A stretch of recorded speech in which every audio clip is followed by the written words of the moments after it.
Good morning, and you're listening to Shamelessly Shontay, and I'm your host, Shontay Lundy. Sitting beside me, I have Kimberly. Good morning, everybody. Okay, and we are down in the MIAO for a special edition. We've taken Shamelessly Shontay on the road. Yes, we're in Miami. Mm-hmm. So exciting and beautiful. Was it beautiful? Well, I mean, there was some rain, but it is beautiful today. Yes, it is. It is. Listen, Miami, for me, always gives me a lot of energy. I remember coming down in 2002 for spring break during college. Yeah. And when I stepped foot off that plane, I was like, oh my goodness, this is where I want to be. I'm going to come here for grad school. So how long were you here? 12 years from 04 to like 2017, 16, because that's when I moved to Los Angeles. But it was like the wild, wild west down in Miami when I came. It was, I don't know, the time of when you had to wait outside for the DMV, like they weren't really taking appointments because we didn't have like online stuff, right? This is like, okay, you just want to get up really early and then go stand, outside. So daytime was whatever you did. So for me, it was going to school and working part-time, and nightlife was it. South Beach was everything. So you knew what to do on a Monday night, a Tuesday night, a Wednesday, all the way through the week. Think about that. That is crazy. Yeah, and I was in grad school and going out, but I always made sure to get my work done first. Mm-hmm. And you would see the same people each, if you went to like a spa, in Hollandale or something on Monday, it was going to be the same crowd. Thursday, you're down on the beach, same crowd. So it was like the people that just kind of were out. You got to know the promoters, you got to know, other people. So fast forward to 2024. Yeah. How has the scene in Miami changed? I'm into different things now. So, I was invited to a party and I had to kind of skip out because I was like, I have to wake up early tomorrow. And that's a Saturday night. Like, who wants to just skip out on a Saturday night? You think you have the time, but when you got to be up early, like, I'd rather just get my rest and be really well prepared. But I would say that, on the beach, let's just say South Beach, I still see tourists walking around, having a great time, not much clothing on because it's hot and it's tropical and it's vacation. So I still see people having a good time. I'm not sure what that party scene is. I'm not sure what the major go-to clubs are. I'm not sure if it's converted from like club to like more lounge. Yeah. Because maybe the crowd is getting older and I'm not sure what the younger folks are up to these days. So for me, I'm thinking like dinner and the lounge. There's so many great eateries here in Miami. That sounds like fun to me. Mm-hmm. So I do not consider myself from Florida. I consider myself from New York, although I spent 12 years here. Wow, 12 years. Yes. That is long enough to be home, though, for a lot of people. I'm a New Yorker at heart. I know you are. But I'm excited to bring this next guest because she reps Miami. Yes, she does. And she's very well known in the space. So you're listening to Shamelessly Shontay. So Kimberly, who do we have with us today? We have somebody really special. So our guest today is the Chief Experience Officer at SocialxChange, an innovator in the creative event space. She has revolutionized events in South Florida by targeting a previously untapped market of college-educated, trend-setting Black and Brown professionals. Since 2016, she has been a full-time entrepreneur, transforming SocialxChange into a full-service event agency that produces some of South Florida's largest and most innovative events for Black professionals. She has been recognized as one of the 40 under 40 Black leaders of today and tomorrow, a new generation of dreamers by the Miami Times, a global influencer by the ICABA Hall of Fame, and most recently, one of the 2022 most powerful and influential Black business leaders by Legacy magazine. A proud member of the Alpha Kappa Alpha sorority. Let's welcome the incredible Alexis Brown to the show. Hey, Lexy. Hey, how are you? Oh, I feel great. How are you? I feel amazing. Okay, you look amazing in the emerald green. Thank you. I appreciate it. I appreciate trying to bring some brightness to this rainy weekend. I know, right? This weather will have you down and out. So, Alexis, Yes. Lexy, which one do you prefer? I'm open to both, but Alexis is fine. I feel like it just depends on where I am, if they call me Lexy or Alexis. But for this situation, Alexis is, or whatever makes you feel more comfortable. What makes you feel most comfortable? Alexis is fine. Okay, Alexis. So, do you remember how we met? Yes, you reached out to me Okay. when we were doing the full moon party Okay. at Bayfront Park. Yeah. I will never forget the conversation because you told me, so yeah, I have this product called Black Girl Sunscreen. I said, Black people don't need sunscreen. You're like, oh no, they do. And you told me This is my why. early days. Yes. Yeah, go Since ahead. the beginning, you told me why. And because growing up as people of color, we never think that we need sunscreen. You say, yes, our melanin does have some SPF in it, but it's not enough to protect us. And you explained to me why sunscreen was important for our skin, etc. And then I asked about, you started to explain that it doesn't leave the white film that typically I think historically a lot of Black people remember with sunscreen, and that it blended well in our skin. And to see you transform and to scale and to grow your business from, I think it's like 2016, 2017 to now is just like amazing. So kudos to you. Thank you so much. I remember the full moon experience, right? So Alexis threw a party, a nighttime party, in the park. So the first question is like, well, does Black Girl Sunscreen do nighttime events, right? But it was not about if the event was a good fit for the brand. It was more about brand awareness, right? And Alexis was doing the darn thing. Right? Yeah. So let's talk about what you actually do, because I don't know if everybody really understands it, and I want you to break it down. I mean, in layman terms. In layman's terms. Yes. I create events, Okay. Experiences. I work on marketing strategies and ideas to corporations that are looking to market to people of color authentically. A lot of times the people that make the decisions on how to market to Black people don't look like us. So how can they really speak to us if you're not kind of from the culture and understand how we move and grow? So I would say that in layman's terms, come up with really cool ideas and create experiences for Black people. Okay. Yeah. Okay, so you're more than just a promoter. Yes. Do you consider yourself a promoter? Not really. I've never really used that word. I think now the new trendy word is like curator Yeah. or event producer. But no, I feel like a promoter kind of promotes other things. And I've always kind of created and developed whatever projects or events that I'm doing and fully producing it from the ideation, finding the venue, coming up with the concept, all that stuff together. So very rarely do I promote other things unless it's kind of on brand or kind of aligned with what is aligned with my brand. Okay. All right, so say I have an idea and I tap you. Can you help me with this?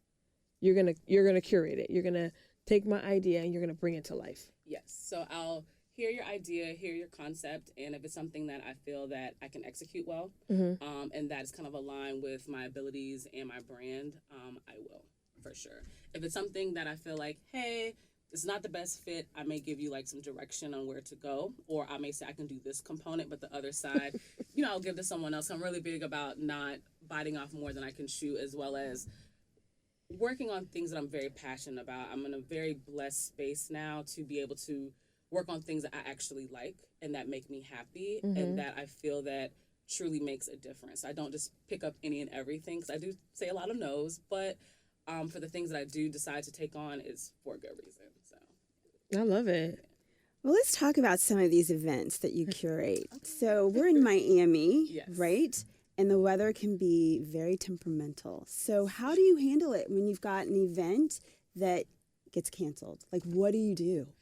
So I've been very blessed over the years that I haven't had to cancel a ton of events, but definitely the last 3 or 4 years, I've had 2 events in particular that I had to cancel that was like, oh my God. And one was our food festival. Black Pepper Food and Wine Festival was actually supposed to be in early June, and it was like a torrential rainstorm like how it is this week. And it ended up working out because I decided to move it to August, which was Black Business Month. And so though we had to cancel it, and it was very heartbreaking because we had partnered with a university for this event and had all these things, it allowed me to plan better, get more sponsorships, and to make the event bigger and better. So I always feel like if it doesn't happen, there's a reason. I'm really big on spirituality and God and things of that sort. So I'm always like, you know what, God, like if it's not gonna happen, it's not gonna happen. And then last year, Juneteenth, literally the same week, I had a huge event that rained. People still were showing up with umbrellas, hiding under the covers in the cabanas, thinking that, okay, cool, eventually it'll Were they wearing rain caps and bonnets, protect their hair? I'm pretty sure something I didn't see, but the girls came in, because when we first started the event, it wasn't raining. Yeah. And then it started drizzling, and people were still coming. And as it was raining, people just kind of just waited out. And even in the rain, I saw people walking in. And we eventually just had to stop the event because it started like lightning. And it was like, all right, cool, this is it. We were kind of risking it right now. But even in the rain, sleet, and storm, my followers and my supporters have always been amazing with still showing up. And even the food festival that I had last year, 2022, it was drizzling at the beginning, and people showed up with their umbrella because it was in August when we moved it back. And it was drizzling, but people still showed up, and the sun came out. So overall, I usually get a pretty good weather vibe. I've been very, very blessed to not have a ton of events rained out, but it has happened. And it's a hard decision to make. I think it's one of the hardest decisions as an event producer is if you're going to cancel or not, because you don't know, even though it may say it rains, like how much is it going to rain? Right. You know, is it going to be a drizzle? Is it going to be a monsoon? So, yeah. So can you give us 3 tips on how to keep, your mindset positive? And for the listeners that may be in the space or not in this space, but how do you keep a positive mindset? Give us 3 things. I think just as an entrepreneur, as a creator, you have to stay positive and keep your energy good, because that's how your ideas come. Mm-hmm. And you have to keep yourself motivated. So I would say, like, you can read self-help books. There's tons of podcasts. Aligning yourself with other people that are in the space.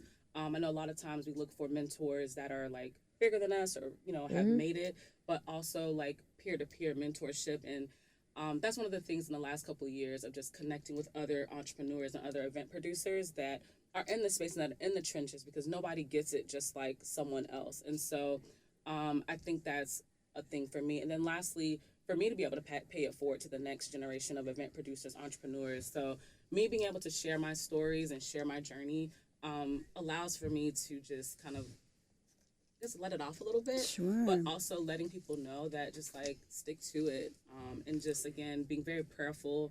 I think finding outlets is really important. Spirituality, I think, for entrepreneurship is important because you are bringing something to fruition that no one can see. And so I think that's a really big component for me, I think, for anybody that is a visionary or entrepreneur. So finding peer-to-peer mentors, Yes. 1, self-help books / podcasts, Yes. and spirituality. Yes. Okay. Wrap those up. Yeah, right? So we get it, like, just right Yeah. right there. Yeah. I think that I had to kind of comb through that I for you, appreciate Alexis. Man, we're in 2024. I got something. Yeah. Unless you want. Well, yeah, because Okay. I'm really curious, because as I've listened to you, you have to be able to pivot, right? Yes. But you've managed, even with the pivots, to keep growing your business, growing your brand.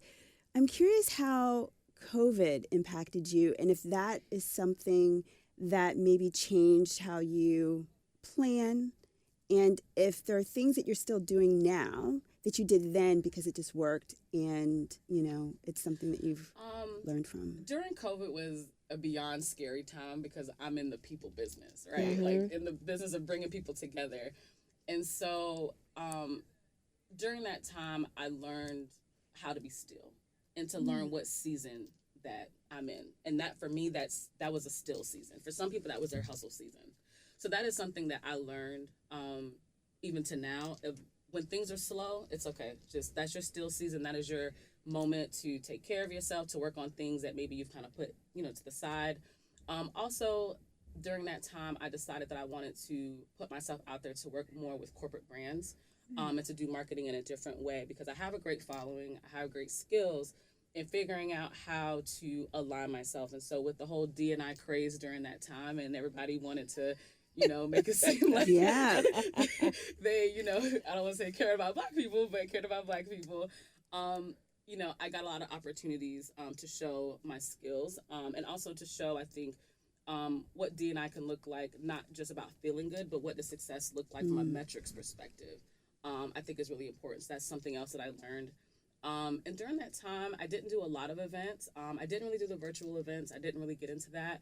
But I did start a drive-in movie series where we showed classic Black movies. Cute. And Love the it. first one we did was during Juneteenth, and we showed Coming to America. It was super fun.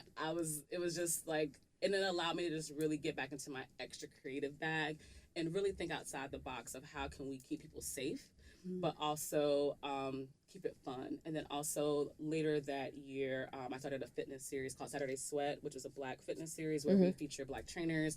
We play music of the diaspora, so it was hip hop, R&B, old school, Afrobeat, whatever. And again, allowing for fun and safe spaces for us to continue to socialize and to create community. Because during that time, I think it was really important for us to do that because so many people, like myself, because I'm single, no kids, you're kind of isolated. So she's saying Wow. she's taking Hello. application. I am Yes. still waiting on my husband. So, no, on. You're not waiting on him. He's waiting on you. Okay, all right, I'll take that. I'll receive that. We're not waiting for nothing. You're going about your life, but she is taking applications, y'all. Yes. So listen, COVID was a very interesting period of time for so many different businesses.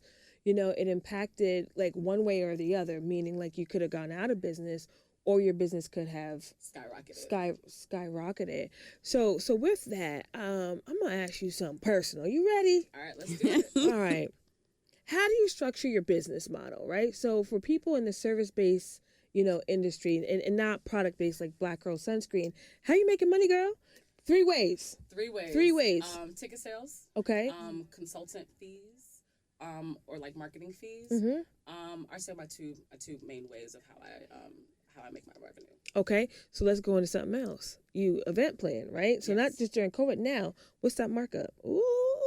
The markup for like planning for a corporate brand or for myself. So okay, I was gonna ask that. Yeah, So there's two separate like Yep. types of events. Yep. So for the corporate, are we giving them the max? We taxing them? It depends. Usually it depends on the brand. It depends on what their budget is. but Everybody yeah. I know, I mean, we're on the other side of it because people see us as a corporation. So they're not giving us the friend discount. They're not giving us the family discount. They're giving us like, you Black Girl Sunscreen Incorporated and you in all these stores. So you about to pay this rate and don't try to haggle. But I think that event producers have to understand that people do have a budget. And also I think for me, being able to show brands that I can do a lot with a little has given me even more business. And so when they see, hey, this girl can take this small budget and make magic with it, the next time they come with double. And then they come with more, and they come with more, and they give you more opportunities. So for me, I'm not in the business of knocking people over the head. I'd rather a long-term relationship than I'm going to charge you a crazy amount of money and I never see you again. So I'm really big on relationship building. So I'm not the event agency that charges and knocks people over the head. I love it. Okay, so this is Alexis's business model: ticket sales, consultant fees, and then building relationships. Yes. Okay. I'll take those 3. Okay. All right. Okay, we're gonna play a game. Okay.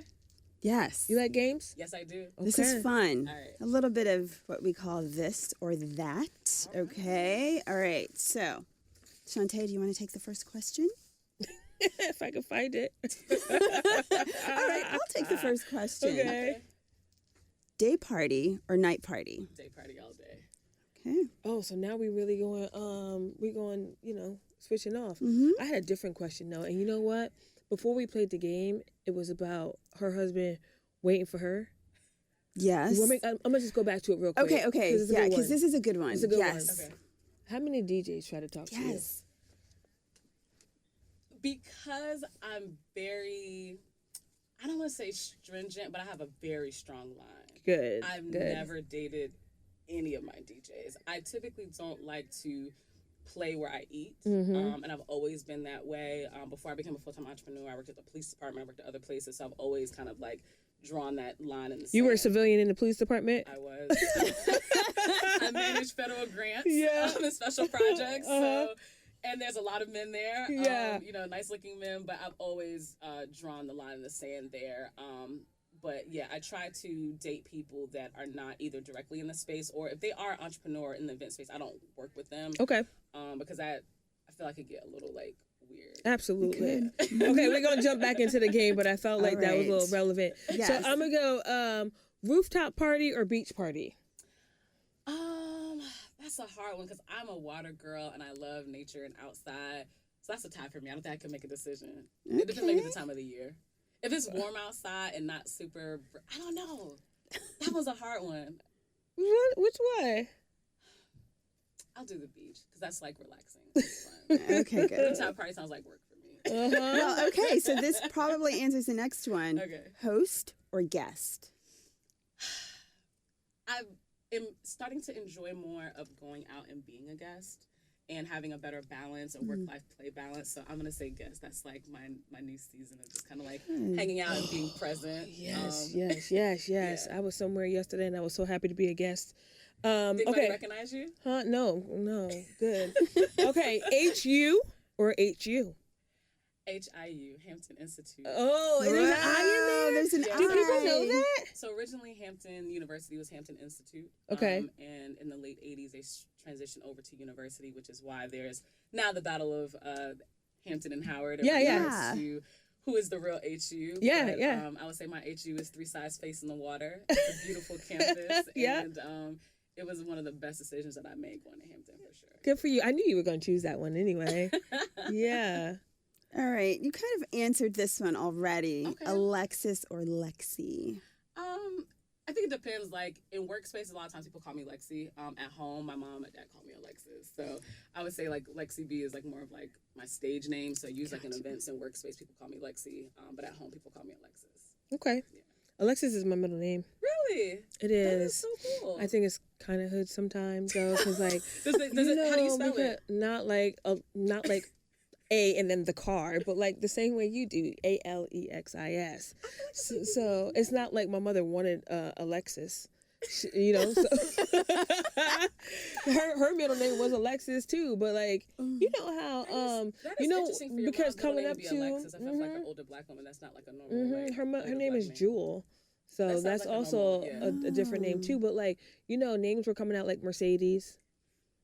I'm being It's honest, true. right? So it's like, true. yeah. Yes. I don't know where my grandmother got my name from, but my grandmother named me. Okay. So I'm not sure why she always wanted another daughter named Alexis, so she had a whole bunch of boys. And so my dad named me Alexis. Okay then. So do you drink beverages like alcoholic beverages? I do. Okay. So champagne or wine? I like champagne. I Okay. like champagne rosé, Okay. particularly. Yeah. A Caribbean vacation or a European vacation? Caribbean vacation. I love the Caribbean. Okay. Love the food, the culture, the like very relaxed vibe of the Caribbean. Yes. And it's close to Miami. Yeah, super close. Lipstick or lip gloss? A lipstick. Chocolate or vanilla? Vanilla. Fancy restaurant. Fancy is like white tablecloth. Okay. Okay. Or food truck. Ooh, I think it depends on the mood, but I love a great dining experience with good presentation, things of that sort. It's part of my self-care of like going out and Listen, you don't have to give us an explanation of why you be eating out. Okay, lady, go ahead, spend your money. Hard, Yeah, That's right. Yeah. That's Treat right. yourself to nice You've earned things. it.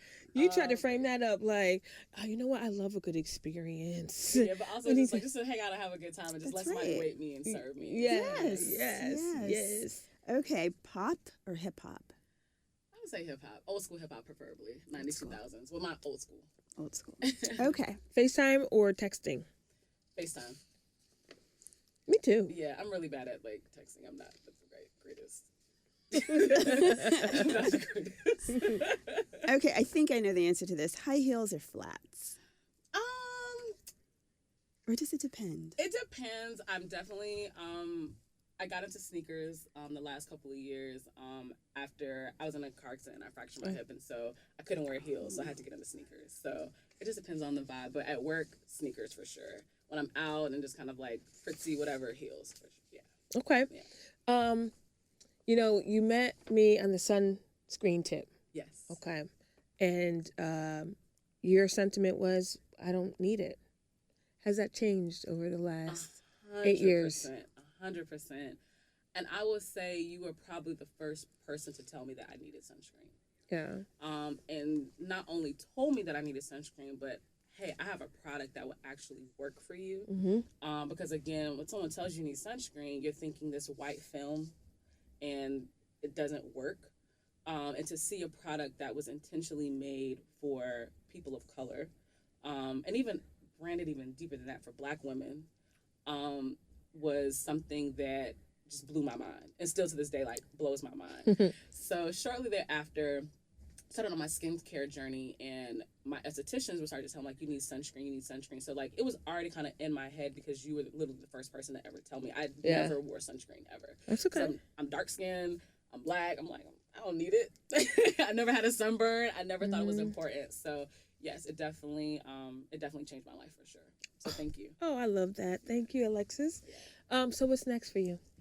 What's next for me? I think I would like to go into ownership of an event space.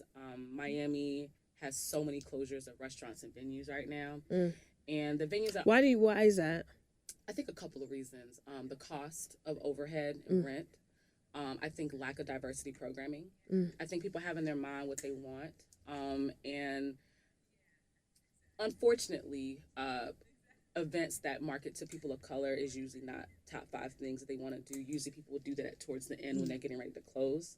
It's not like, I'm going to open up, I'm going to have, a hip hop night, I'm going to have a Latin night, I'm going to have a LGBTQ night, like, and really doing that. So I think the lack of diversity in programming causes closures. And then, of course, just the cost. Right now, Miami is like nuts. So. Yeah, I know. Okay, so event space coming for Alexis. Yeah. Yay. Like a membership club or a multi-use space where people can come and do podcasts like this, or can do social events, things of that sort. So definitely manifesting, praying, putting that out there. I know I don't have millions of dollars to make it happen yet, but we manifest things here. Yes. Okay. Exactly. You can raise. You got friends and family. Yes, I mean, yes. there are different ways to get what you need to get. Okay, ma'am. For sure. For a while, I kind of stood away from it because I didn't think that was the direction. But now, in the last year and a half, it's been kind of like staring me in my face like, all right, girl, it's time. It's time. We're manifesting your dreams, That's okay? Yes, I appreciate it. Yes. Alexis, thank you so much Thank for you being... for the opportunity. You're welcome. A professional friend of mine, a professional friend of the brands, and just being excited to come and share your story on the platform. And it's really interesting how things kind of work out, right? Always. So I met you where I'm like hustling and grinding and doing the most when it don't even make sense. But I mean, and this is where we are today. That's right. So, my advice is to be consistent and to work hard. 100%. And continue to show up. And thank you for inspiring not just me, but I'm pretty sure Black women across this country. Yeah. And unapologetically marketing to us. That is something that we don't see often. So thank you for the kind words. Yes. Okay. Thank you, Lexy. So, Kimberly, what's happening at Black Girl Sunscreen? Shontay, we have officially launched our Shamelessly Shontay YouTube channel. So what that means is not only can you hear us, but now you can see us, all the madness, all the fun, all the behind the scenes. So full episodes, and like I said, all of the behind the scenes as well. So we're really excited to bring this to everybody. Yes. So we have episodes, maybe like 1 through 7 up right now. So when you go to YouTube, make sure you put in Shamelessly Shontay channel, and it will bring up all of our content. So full length videos. I mean, they're going 48 minutes to short, and like Kimberly said, it's all the madness, all the behind the scenes, all the bloopers.